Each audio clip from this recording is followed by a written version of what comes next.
और जलसों में वो बातें बताई जाती हैं जो हमारी कौम के लिए बहुत ज्यादा जरूरी होती है। समझ रहे मेरी बात को? इसलिए बहुत गौर से सुनिएगा। मेरा इलाका है ये। अगर मैं ये कहूं मेरा गांव है तब भी बेजा नहीं होगा, क्योंकि मंसूरपुर मेरा भी गांव है।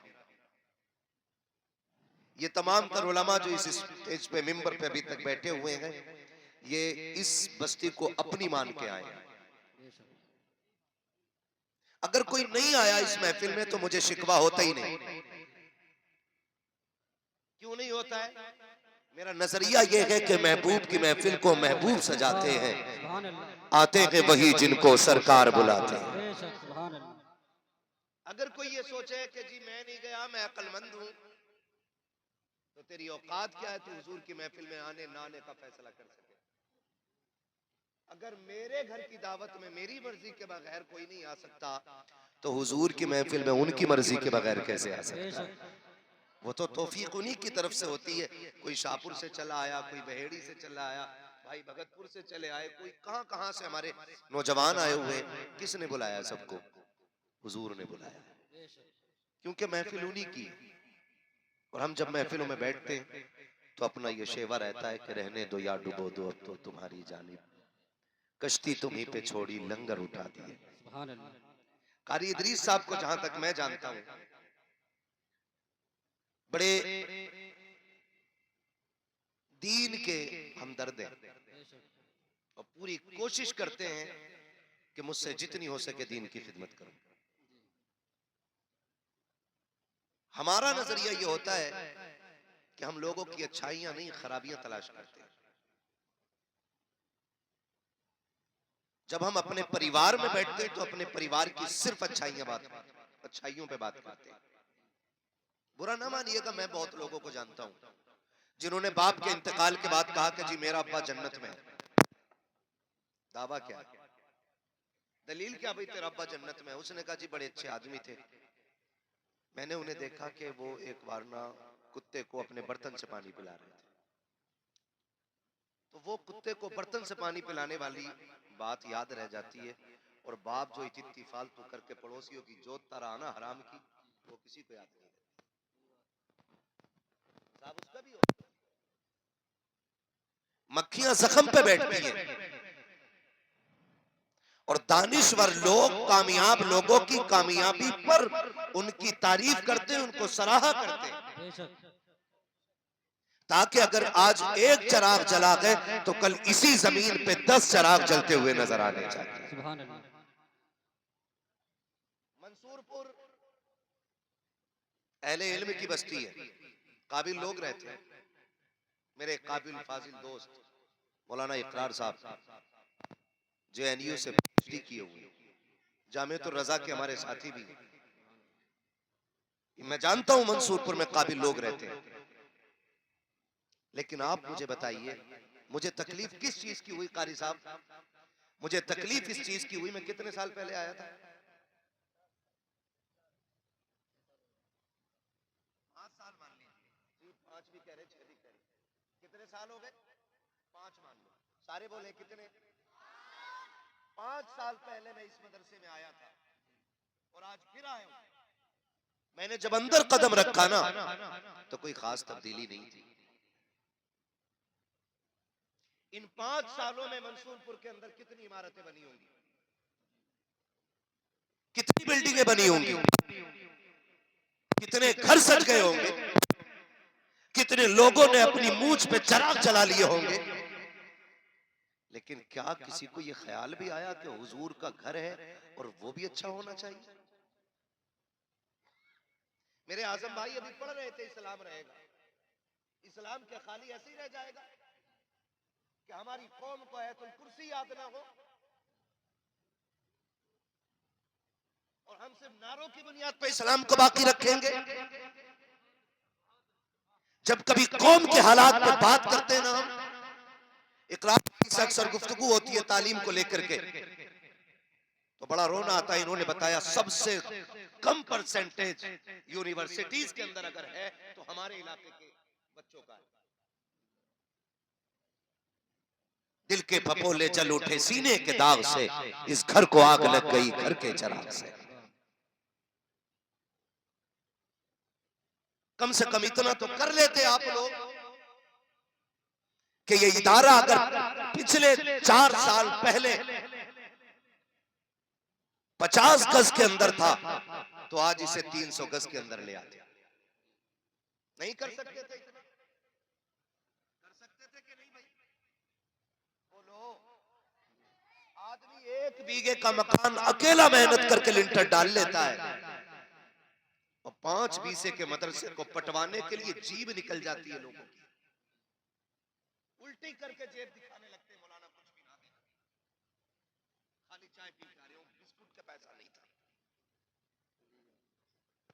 सोचे हम इस नहज पे काम करें, कब तक हम लोगों के जख्मों पे मक्खी बन के बैठते रहे? बताइए, हुजूर के दीन की मदद होनी चाहिए कि नहीं? बोलो। होनी चाहिए। पीछे वाले क्यों नहीं बोल रहे? हुजूर के दीन की मदद होनी चाहिए कि नहीं?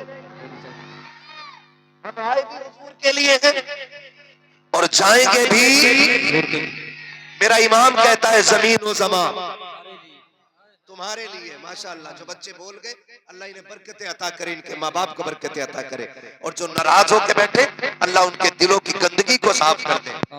मैं जानता हूँ ये बातें उन्हें बहुत कड़वी लगेंगी जो निफाक का अपने दिलों के अंदर पेड़ लगा के बैठे। हम सिर्फ एक मोहल्ले के लेवल पे नहीं देख रहे अपनी कौम को, एक विलेज लेवल पे नहीं देख रहे, हम इलाकाई लेवल पे नहीं, हम मुल्क की सतह पे अपने इलाके को देखते हैं। और हम ये चाहते हैं कि हम सबको मजबूत होना है। इंशाअल्लाह होंगे मजबूत, इंशाअल्लाह। पीछे वाले बोले होंगे मजबूत, इंशाअल्लाह। आज ही जलसे में ही बैठे सुनने के लिए आए कि बिरयानी खाने आए थे? सुनने के लिए आए थे ना भाई? थोड़ा सुनने के लिए आए थे कि नहीं भाई? तो फिर मेरी बात की तायीद करें, दीन की मदद करेंगे इंशाअल्लाह, करेंगे दीन की मदद। हमारे अंदर जो सबसे बड़ी कमी है ना, वो ये है कि बस मैं सबसे बेहतर हो जाऊं, मैं सबसे बेहतर हो जाऊं, और बस लोग मुझे तस्लीम करें, बस मैं सब कुछ हूं। इस मैंने हमें ला के तबाह कर दिया। हम कुछ भी नहीं रहे, कुछ भी। वो किसी ने पूछा था कि मैं कुछ बनना चाहता हूं, तो अक्ल वाले ने जवाब दिया था, लफ्ज़ मैं हटा दे सब कुछ बन जाएगा। सुभान अल्लाह।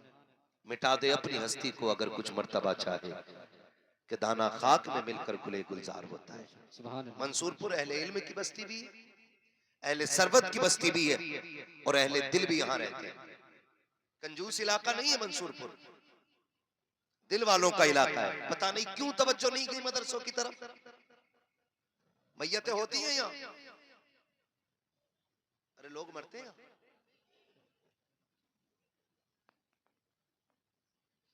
बड़ा डर के जवाब दे रहे हो। हाँ कहने में फौरन मौत नहीं आनी है, आनी अपने टाइम पे मौत होती है कि नहीं? उसके बाद तीजा होता है, 40वां होता है, 10वां 20वां। ये तो पक्का याद होगा क्योंकि इसमें बिरयानी डट के चलती है। क्यों करते हैं आप? क्यों करते हैं हम ये तीजा? क्यों करते हैं? ये जो कई कई किलो चने आ रहे हैं फालतू करके, यहाँ क्या किलो आ रहे हैं चने? 40-50 तक आ जा, 60 भी आ जा। अजी एक आवाज तो 1 क्विंटल की भी है, लेकिन 75 किलो मानो। मस्जिद फुल हो जाती होगी चनों वाले दिन। 8 बजे लो हो जा, फुल हो जाती है कि नहीं मस्जिद? बोलो यार, मुझे आपसे बात करनी है। भर जाती है। क्यों क्यों पढ़ते हो चने? खाने के लिए? इसलिए पढ़ते हैं ताकि हमारे मरने वाले की बख्शिश हो जाए। यही तो वजह है। सच्ची बताऊं, हमारी कौम की जहालत का आलम यह है, अगर चने पढ़ने वालों को खड़ा करके कलमा सही से सुन लो तो 90% लोगों को सही से कलमा याद नहीं होता है। और हम अभी इसी में ही हैं कि तुझे आगे नहीं बढ़ने देंगे और तुझसे बेहतर हम। मजा इसमें नहीं कि मैं इनकी टांग खींचूं, मजा इसमें है कि मैं इनसे ज्यादा काम करके दिखाऊं, मैं इनसे ज्यादा काम करके दिखाऊं। अगर मुझे इनकी शक्ल अच्छी नहीं लगती है, इनकी अकल अच्छी नहीं लगती है, इनका काम अच्छा नहीं लगता है, तो इनकी टांग खींचने की जरूरत नहीं है। अल्लाह ने तौफीक दी है। अगर इन्होंने 2 कमरों का इदारा बनाया है, आप दारुल उलूम बना के दिखाओ, तब आपकी शख्सियत को तस्लीम किया जाएगा। अगर ये 10 बच्चों को पढ़ा रहे हैं, आप 50 को दीन दे के दिखाओ, आपकी शख्सियत को तस्लीम किया जाएगा। अब जमीन पे काम करने की जरूरत है, आपस में लड़ने की जरूरत नहीं है। सारी बातिल ताकत इकट्ठा होके आ गई है। हमारे कुरान पे एतराज, हमारी नमाजों पे एतराज, हमारी अजानों पे एतराज। अब ये झगड़े सिर्फ नारों से हल नहीं होंगे। अगर कोई मदरसे बंद करने की बात करता है, इतने कुरान पढ़ने पे बच्चे लगा दो कि दुनिया सर पीट के बैठ जाए कि कुरान को कैसे मिटाओगे। हर घर के अंदर कुरान के कारी नजर आ रहे हैं। नारे तकबीर, नारे रिसालत, मसलके आला हजरत, नारे गौसियत, फैजाने सरकारे मदीना, मजहबे इस्लाम, अजमत कुरान, अल्लामा मुफ्ती हम्माद मियां साहिब किबला। नारे तकबीर। अपने बच्चों को पढ़ाएं, जज़ाकल्लाह। अपने बच्चों को पढ़ाएं, अपने बच्चों को दीन दें, अपने बच्चों को हुजूर के दीन का सिपाही बनाएं।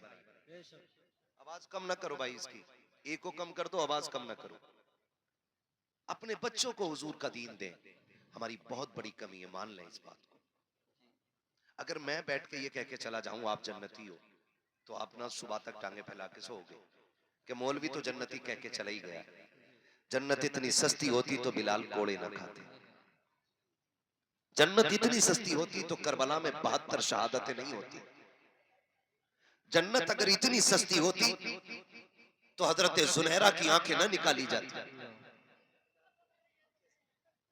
मैं आज कारी साहब कोई वाकया नहीं सुनाऊंगा, मैं सिर्फ अपने मौजू पे बात करूंगा। मैं चाहता हूं काम होना चाहिए, अल्लाह करे तब्दीली आ जाए। माजरत चाहूंगा आज आपसे, मैं आज अपने भाइयों से कुछ बातें करके जाऊंगा ताकि खुदा करे हर घर में कुरान का कारी पैदा होना शुरू हो जाए और हमारे इस मंसूरपुर में एक आलीशान इदारा खड़ा हो जो अपने दौर का जामिया बन जाए। और मैं अपनी जमात के तमाम उलमा से हाथ जोड़ के गुजारिश करूंगा कि खुदारा हम अपनी सफों में इत्तेहाद पैदा कर लें। अपनी जमात के उलमा से भी कहूंगा कि हम अपनी सफों में इत्तेहाद पैदा करें, हम मोहब्बतें बांटें, हम प्यार बांटें। ये को भाई और कम करो इसका भाई। हम मोहब्बतें बांटें, प्यार बांटें और एक दूसरे के हाथ में हाथ दे के हुजूर के दीन को मजबूत करने की कोशिश की जाए। हुजूर के दीन को मजबूत करने की जरूरत है। कोशिश ये कीजिएगा कि नफरतें खत्म हो जाएं। बड़े बड़े लोग आपके मंसूरपुर में इल्म वाले रहते हैं, अल्लाह तमाम इल्म वालों को सलामत रखे। लेकिन मैं अहले सरवत से गुजारिश करूंगा, हम तीजे इसलिए करते हैं कि बख्शे जाएं, 10वें इसलिए करते हैं कि बख्शे जाएं, 40वां इसलिए करते हैं कि बख्शे जाएं। यही मकसद है ना भाई, है ना? लेकिन बख्शिश से पहले जो मुश्किल घड़ी आती है वो आती है मौत की घड़ी। किस चीज की घड़ी? मौत की। बड़े डर के बोल रहे हो, बड़े बड़े तो ये सोच रहे कि पता नहीं ये मौत को लेके क्यों बैठा है। यही असल है। सबसे मुश्किल घड़ी कौन सी है? मौत की घड़ी। देखो आप, इको कम नहीं होता भाई, और कम कर दो इको, रिपीट जो है ना इसका डिले कम करो। मौत की घड़ी सबसे ज्यादा मुश्किल होती है।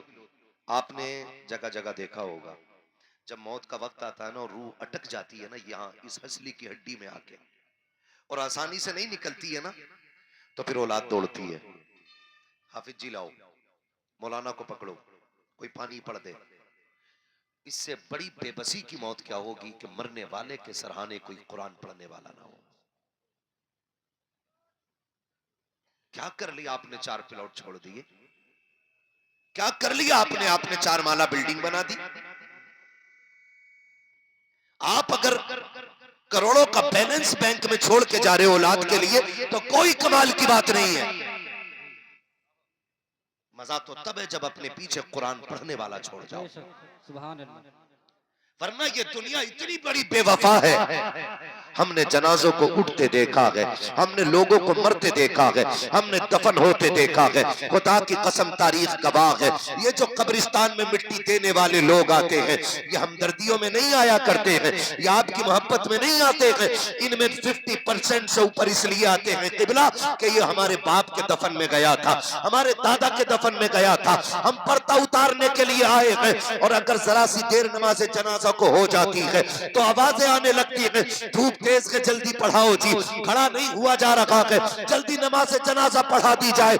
यही लोग जो तुमसे मोहब्बत का दावा करते थे 5 मिनट तुम्हारे जनाजे के लिए धूप में खड़े होने को तैयार नहीं होंगे, 3 मिनट इनको करने लग जाते हैं। अगर इमाम इंतजार कर ले आने वालों का तब इनका दिमाग खराब होने लगता है। अरे ये तो वो लोग हैं जो जनाजों में कम से कम आके खड़े हो जाते हैं, और कितने तो ऐसे भी होते हैं जो दूर खड़े होकर के नमाज के होने का इंतजार करते हैं कि कब सलाम फिरे, हम मिट्टी डाल के अपने घर जाएं। तमाशा तो तब देखने का होता है जब मिट्टी डाल के लोग तोड़ते हैं। कोई कहता है एक प्लेट मुझे दे दो, कोई कहता है एक प्लेट मुझे दे दो। किसी को यह शिकवा रहता है कि मुझे बैठने की कुर्सी ना मिली, किसी को यह शिकवा रहता है कि मेरी प्लेट में बिरयानी में बोटी नहीं थी। इन बेवफा लोगों के लिए बिरयानियां बनवा रहे हो, खुदा का वास्ता दे के कहता हूँ ऐसे काम कर जाओ कि तुम्हारा तीजा हो या ना हो, 40वां हो या ना हो, आपके लिए कोई हाथ उठाए या ना उठाए, इतनी नेकी खुद से कर जाओ कि तुम कब्र में लेटे हो और तुम्हारी नेकियों के सिले में कयामत तक तुम्हारी कब्र में सवाब का सिलसिला जारी है। नारे तकबीर, नारे रिसालत, मसलके आला हजरत, नारे गौसियत, फैजाने सरकारे मदीना, मदरसा अहले सुन्नत बरकाते रजा, अल्लामा मुफ्ती हम्माद मियां साहिब किबला। नारे तकबीर। कोशिश करें ऐसे काम करने, लड़ते नहीं हम मैयत की रोटी में, लड़ जाते हैं। और हमने तो 40वें के खाने ही को मसला के आला समझ रखा है।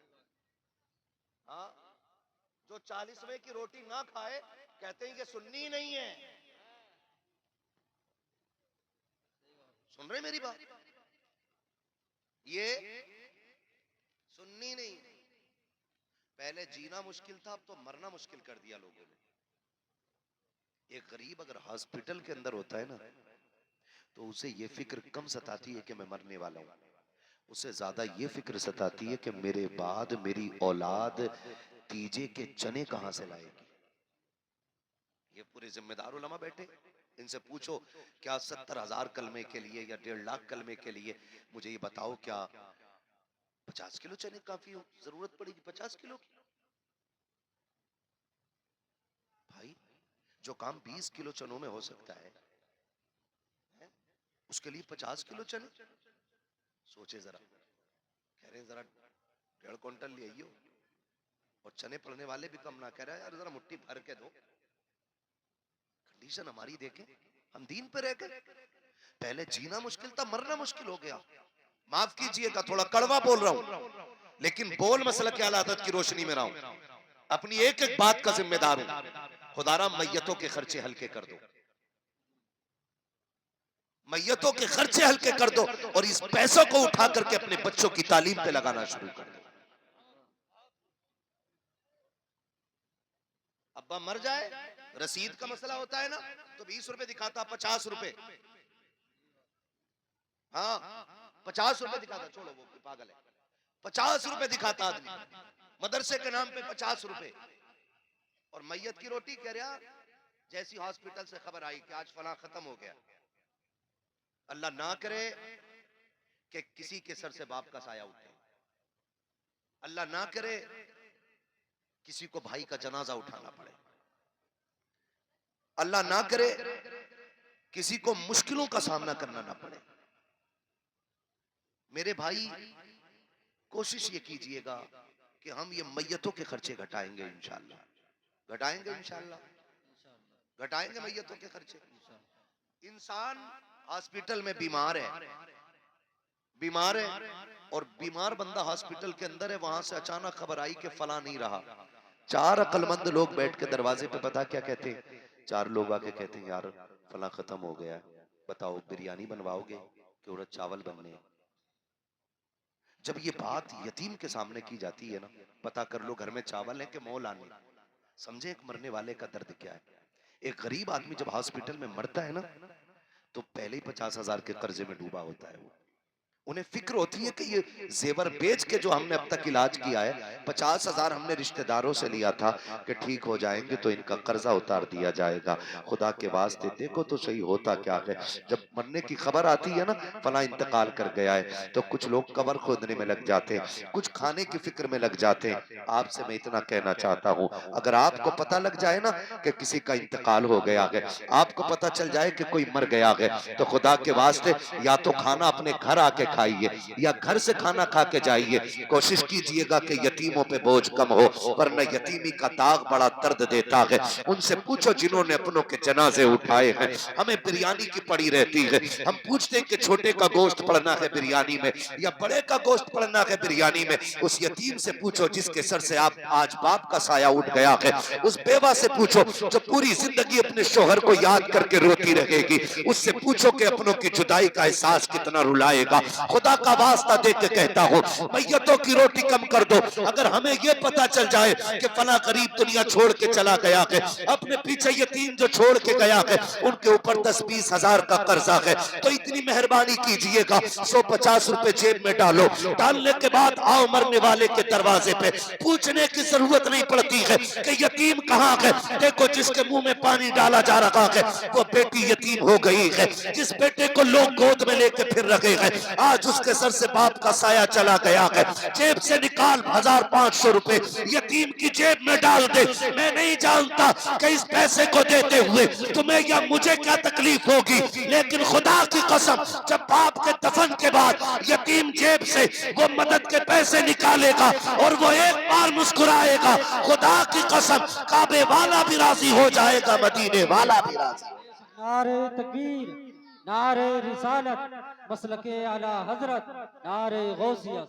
कोशिश कीजिएगा अपना काम ये करें कि हम कोशिश करेंगे कि हम शादी ब्याह के और मैयतों के नाजायज खर्चे खत्म करेंगे इंशाल्लाह। इंशाअल्लाह। अपने बच्चों को कुरान पढ़ाइए, अपने इदारों को मजबूत कीजिए, अपने दीनी तालीमों को मजबूत कीजिए। इदारे हैं, कोशिश करें हम अपने बेटों को भी पढ़ाएंगे इंशाल्लाह, अपने बच्चों को कुरान पढ़ाएंगे इंशाल्लाह, पढ़ाएंगे इंशाल्लाह।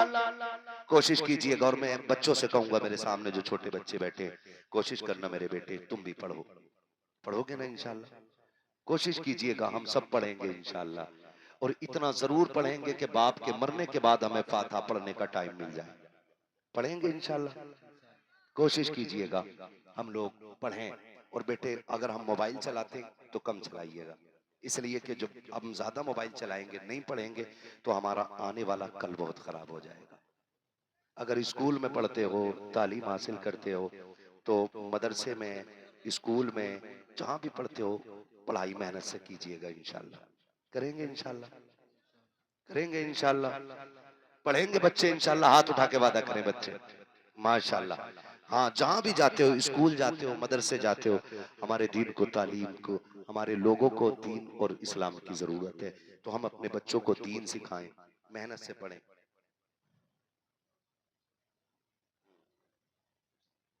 माशाल्लाह। हाँ, ये देखिए, अल्लाह सलामत रखे। हाँ, हमारे मुनाजिर भाई, इन्होंने 5,000 रुपए माशाल्लाह इदारे के लिए पेश किए। बोल दो यार सुभान अल्लाह। सुभान अल्लाह, सुभान अल्लाह। हाँ माशाल्लाह, 5,000 रुपए मुनाजिर भाई भगतपुर के रहने वाले हैं।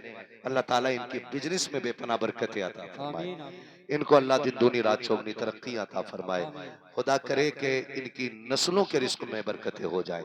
और भी जो हजरात हैं इस इदारे का ताबुन करना चाहते हैं तो वो लोग कर सकते हैं। है कोई बंदा और जो इदारे का ताबुन करे भाई अपनी बस्ती में? है कोई भाई?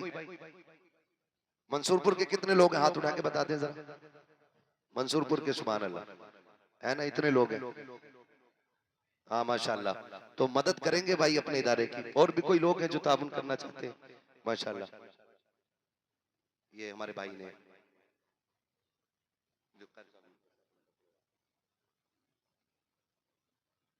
कोशिश कीजिएगा कि हम अपने इदारों को मजबूत करें, तालीम का इंतजाम बेहतर करें, ताकि हम मरे ना तो किसी हाफिज को ढूंढना ना पड़े। हमारा अपना बेटा हमारी चारपाई के पास कुरान पढ़ने वाला हो। करेंगे ना इंशाल्लाह। हाँ, अपने बच्चों को दीन देने की कोशिश करें। मैं हर भाई से गुजारिश करूंगा, मैं ये नहीं कहता कि डॉक्टर बनना गलत है, इंजीनियर बनना गलत है, सब कुछ बनिए, ये हमारा हक है, इसे हमको लेना चाहिए।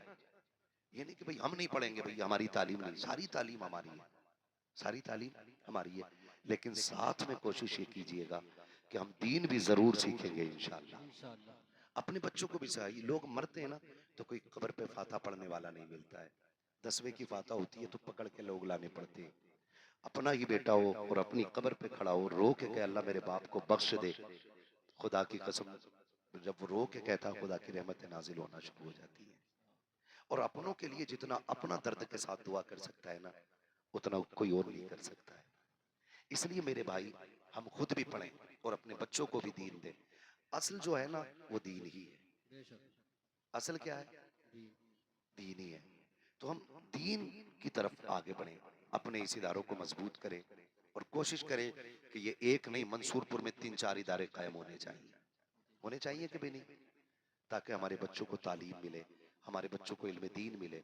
वरना बड़े रोते हुए लोग देखे हमने, बड़े रोते हुए लोग देखे। हम सब कुछ बख्शिश के लिए करते, ये चाहते कि हम बख्शे जाएं, इसलिए तीजे 40वें की फाता होती है। आपने एक बेटा अगर हाफिज कुरान बना दिया, वो जब तक कुरान पढ़ेगा या पढ़ाएगा या उसके शागिर्द कुरान पढ़ेंगे या पढ़ाएंगे, उसका सवाब आपके मरने के बाद भी आपकी कब्र में आता रहेगा।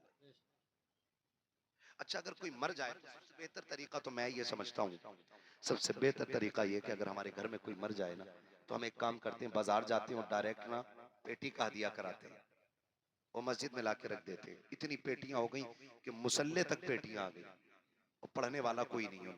पारों को, उन्हें दीमक लग गई पारों को, है ना। तो कोशिश ये करें, अगर किसी को चाहिए ना कि हम बख्शवाएं अपने वालों को, तो अगर बाप का इंतकाल हो तो मदरसे में आए, मस्जिद में आए, ऐसी जगह पे आने के बाद कारी साहब से कहें कि वो जगह बताओ जहां कुरान वाले बैठ के पढ़ते हैं। अगर गर्मी में पढ़ते तो वहां पंखा लगवा दीजिए, अगर गर्म पानी पीते तो एक फ्रिज का इंतजाम आप कर दें, नीचे बैठ के पढ़ते हैं तो एक दरी आप बिछवा दें उनके लिए, कालीन। अगर आपके दिए हुए पैसे से किसी कुरान वाले की मदद हो गई ना, तो वो जब तक कुरान पढ़ता रहेगा उसका सवाब तब तक आपकी कब्र में आता रहेगा। सुभान अल्लाह। इसलिए कोशिश करें ये नेक काम हम खुद से करेंगे, अपने हाथ से इंशाल्लाह करेंगे ना इंशाल्लाह, अपने हाथ से कीजिएगा, कोई किसी का नहीं होता है, हमें अपने हाथ से करना जो भी करना है। इसलिए अपने मरने का इंतजाम हम खुद करें और बख्शिश का इंतजाम भी हम खुद करें। मैं ये नहीं कहता कि सिर्फ इन्हीं का एक इदारा हो, मैं तो कहता हूँ इस मंसूरपुर में 2-3 इदारे होने चाहिए। काफी बड़ा गांव है ना, काफी, उधर भी काफी लंबी बस्ती है, तो एक इदारा इधर भी हो उधर भी हो, ताकि हमारे ज्यादा से ज्यादा बच्चे दीन हासिल कर पाए और हमारे बच्चों को शरीयत का इल्म हो जाए, हम हराम हलाल की तमीज करने लगे और हम मरें तो बेबसी की मौत ना मरें, हम खुश नसीबी के साथ दुनिया से जाएं कि हमारे बच्चे हमारे जनाजे पढ़ाने वाले हों, हमारे बच्चे हमारी कब्र पे कुरान पढ़ने वाले हों और हमारे बच्चे हमारे लिए रातों में उठ के दुआएं करने वाले हों। ये दीन बड़ी मुश्किल से हम तक आया है, इतनी आसानी से नहीं आया जितना हम समझते हैं।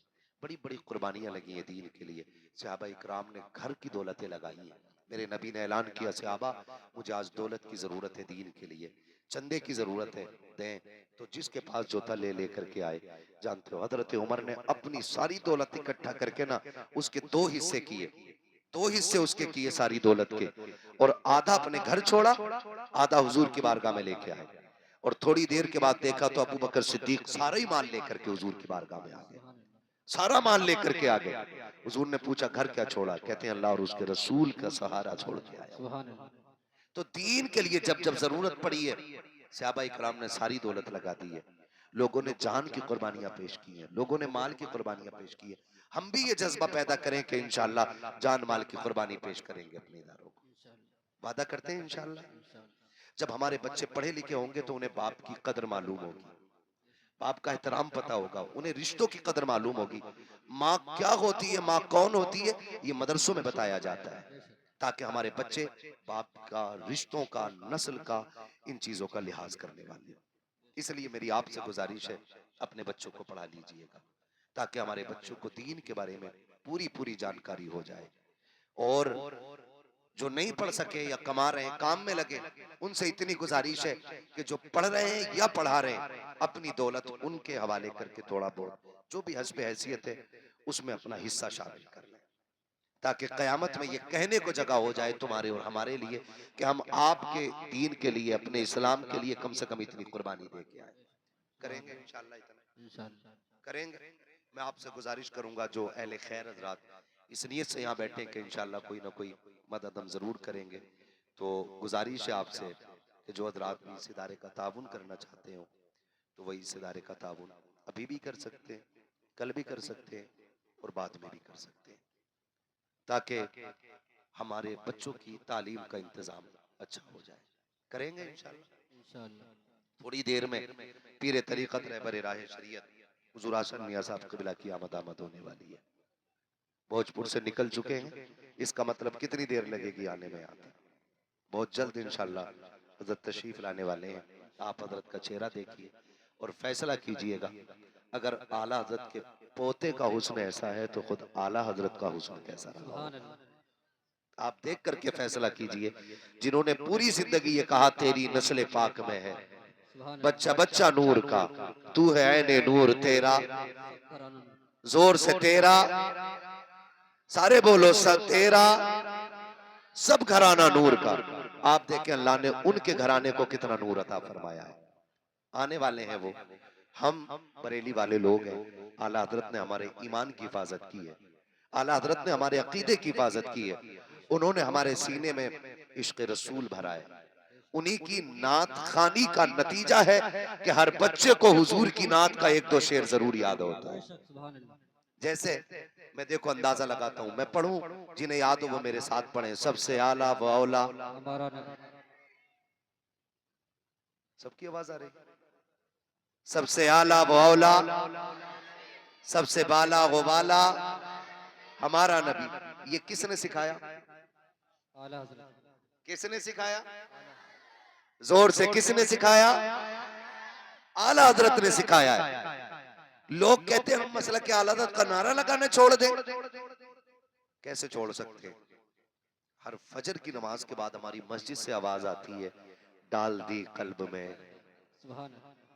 सैयदी आला हजरत पे, लाखों सलाम।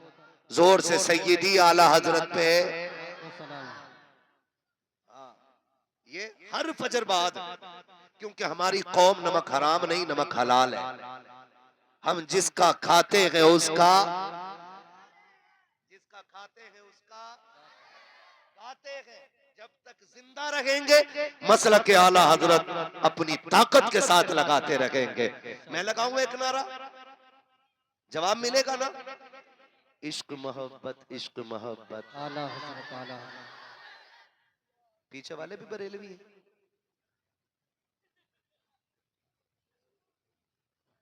सारे बरेलवी बैठे हैं ना, तो जितने लोग हैं वैसी आवाज आनी चाहिए, इश्क मोहब्बत, इश्क मोहब्बत। कैमरे वाले मुसलमान ही होंगे, आप भी बोल दो यार, है ना? सारी बरेलवी मतलब, तो फिर सारे जवाब दे मिलके, महफिल एक हो जानी चाहिए। इश्क मोहब्बत, इश्क मोहब्बत, इश्क मोहब्बत, इश्क मोहब्बत, बस्ती बस्ती करिया करिया, आदि शरीयत। बस्ती बस्ती करिया करिया।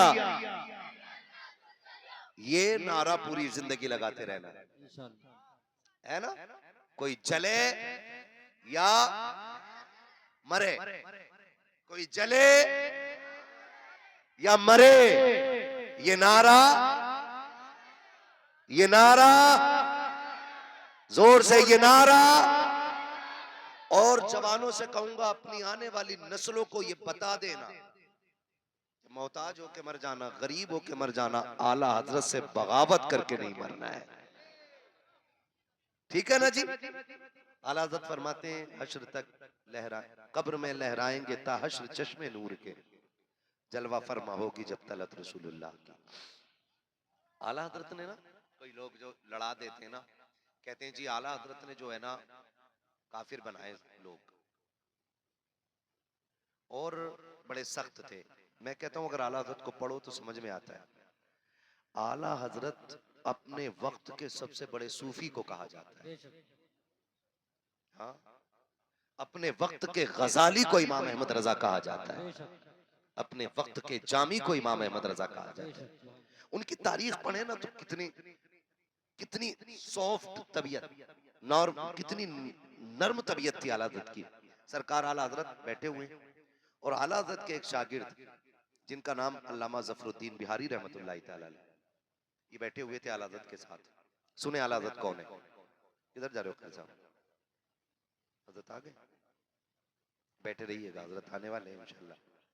तो बहुत नर्म तबीयत थी, आला हजरत बैठे हुए थे और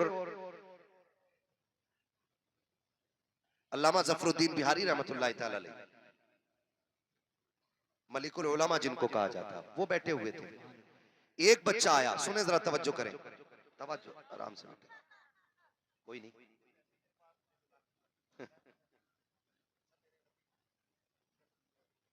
लो भाई, रख लो मेरी तरफ से, बैठो। हाँ,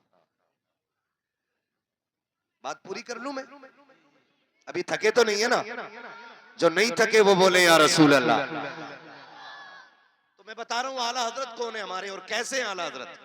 बच्चों याद करना ये बात, जब कोई आके कहे ना बड़ा सख्त थे तो ये बात आपको बतानी है उसको। बैठे हुए अल्लामा जफरुद्दीन बिहारी रहमतुल्लाह तआला अलैह, माशाल्लाह।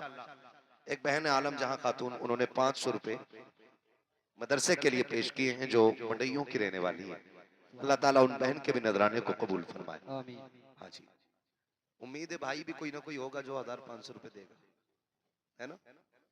तवज्जो है सारे लोगों की, इधर देखें, मैं आला हजरत बता रहा हूं। बैठे हुए, अचानक एक बच्चा आया आला हजरत की बारगाह में और आके कहता, बड़े मौलाना साहब, कहा जी कि हमारे घर दावत है आपकी। तो आला हजरत ने फरमाया, बेटे घर में कोई बड़ा नहीं है, तुझे भेजा गया? बच्चे ने कहा, जी मैं यतीम हूं, मेरे सर पे बाप का साया नहीं है। आला हजरत की आंखें भीग गई, फरमाने लगे, बेटे तेरी दावत कबूल है।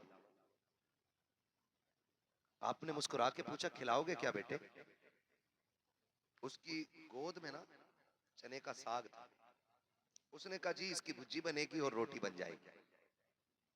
अल्लामा जफरुद्दीन फरमाते, बेटे तुम आओगे बुलाने के हम आ जाएं? बच्चे ने कहा, मुझे तो टाइम नहीं मिलेगा, खुद आ जाना खाने के टाइम।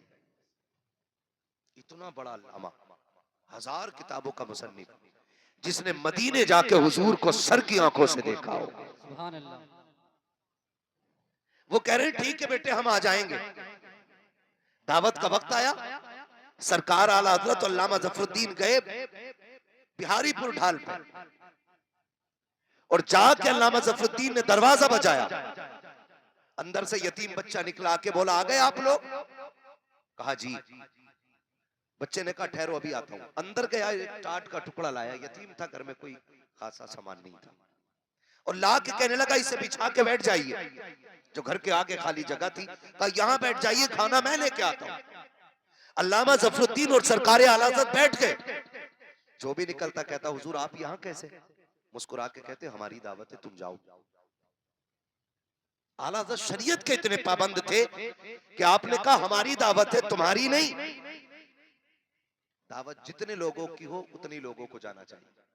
और आज क्या होता है, दावत एक की हो, मोटरसाइकिल में चल बैठ रहा ना, खड़ा चल रहा वहां पे, गाड़ी में जितनी सीटें खाली सारी भर ली, कि चल खड़ा है, कर ले, रुक जा। एक एक बाइक पे 4, वो तो अच्छा डंडे नहीं बांधते, वरना फुल भर ले पीछे। कोशिश करें कि दावत जितनों की हो सिर्फ इतने ही लोगों को जाना चाहिए। यही मसला के आला हजरत है और यही मेरे मुस्तफा का दीन है। आला हजरत फरमाते, हमारी दावत है, तुम्हारी जाओ तुम। लोग चले जाते। थोड़ी देर के बाद बच्चा आया, एक हाथ में साग एक थाली में और दूसरे हाथ में बेसन की रोटी। और जब लेकर के आया ना बेसन की रोटी, सरकारे आला हज़रत बैठे हुए हैं, पढ़े आला हज़रत को। जो आला हज़रत पे भोंकते हैं ये आला हज़रत को नहीं मानते हैं। तारीख ये भी देखी आला हजरत की, जिन्हें लोग सख्त कहते हैं वो इतने नर्म दिल थे। जब भी कोई आता, खुदा की कसम दे के तो सही, आगे साग रखा है, बेसन की रोटी रखी है, जबकि ये जिंदगी के आखिरी अय्याम है सरकार आला हजरत की हयात के। डॉक्टर ने ये कह दिया था आप चपाती रोटी खा सकते हैं, वो भी आधी या आधी से थोड़ी ज्यादा। चपाती कहते हैं गेहूं की छोटी फूली हुई रोटी को, जो बहुत पतली रोटी होती है। डॉक्टरों ने तो मना कर दिया था कि चपाती रोटी के अलावा आप कुछ नहीं खा सकते हैं, लेकिन अल्लामा ज़फरुद्दीन बैठे हुए हैं, सरकार आला हज़रत ने खाना शुरू किया है, आप खाते जा रहे हैं, अल्लामा ज़फरुद्दीन देख रहे हैं कि इतनी सख्त रोटी आप पूरी रोटी खा चुके। अल्लामा ज़फरुद्दीन ने कहा था मेरे सरकार तेरे कदमों पे कुर्बान जाओ, आप एक लुकमा खा लेते तब भी दावत का हक अदा हो जाता। आप एक लुकमा खा करके या 2 लुकमे खा लेते, 3 लुकमे खा लेते, दावत का हक अदा हो जाता। सरकार अच्छी तरह जानते हो कि ये जो रोटी रखी हुई है ये आपके लिए जहर कातिल से कम नहीं है, आपके लिए मना कर दिया गया है सख्त खाना खाने के लिए। आप ये रोटी क्यों खा रहे हैं? आप ये रोटी क्यों खा रहे हैं? किससे कह के जा रहे हो?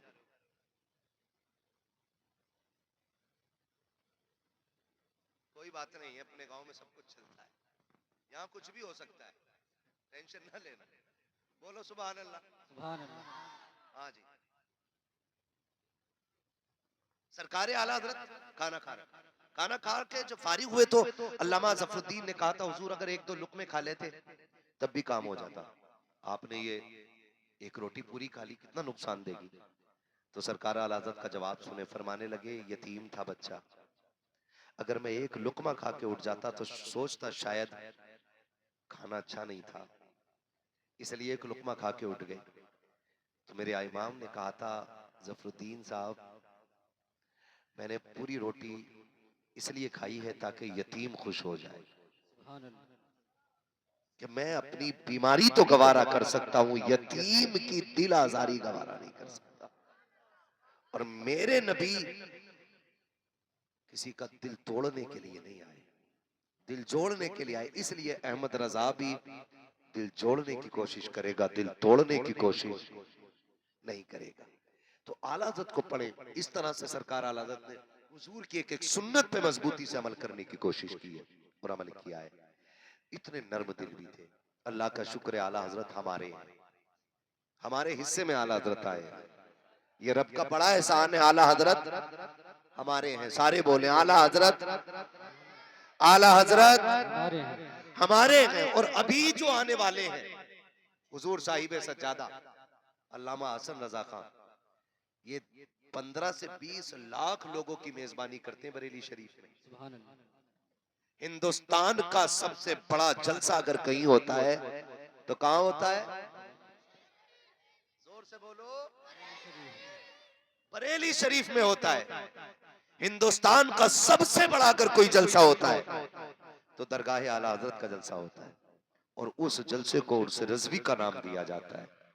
उसमें लाखों लोग होते हैं, लेकिन सबकी मेहमान नवाजी जो करते हैं आज वो आ रहे हैं। हम जाते हैं, बताओ कोई एक बताओ किसी को कोई तकलीफ बरेली में होती है कोई तकलीफ है ना? कोने कोने पे लंगर चल रहा है, कोई दूध पिला रहा है, कोई खाना खिला रहा है, कोई बिरयानी, कोई कोरमा, कोई रोटी। वहां खाने वाले कम पड़ जाते हैं, खिलाने वालों की कमी नहीं रहती है। ये बरेली शरीफ की खासियत है। और ये सब हुजूर साहिब सज्जादा के ज़ेरे एहतमाम होता है। वो आ रहे हैं, वो हमारी मेजबानी करके दिखाते हैं, हम उनकी मेजबानी करके दिखाएंगे इंशाअल्लाह। करेंगे ना इंशाअल्लाह।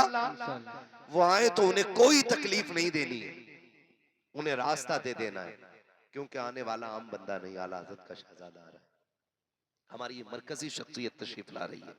हुजूर साहिब सज्जादा आने वाले, हम बताएंगे कि आप जितना प्यार हमसे करते हो, आपसे ज्यादा प्यार हम आपसे करते हैं, है ना? आप देखेंगे निहायत शरीफ, सूफी बासफा, संजीदा मिजाज, चमक दमक से बिल्कुल अलग, एक सादा से कपड़ों में आने वाला बड़ा शहजादा, सादा सा लिबास, सादा सी, आप देखेंगे या तो टोपी होगी या सफेदा मामा होगा।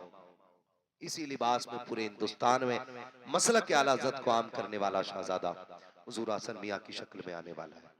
मेरी बात मुकम्मल हुई। फरमाया गया लक़द कान लकुम फ़ी रसूलिल्लाहि उस्वतुन हसना। मेरे महबूब की जिंदगी आपके लिए बेहतरीन नमूना है।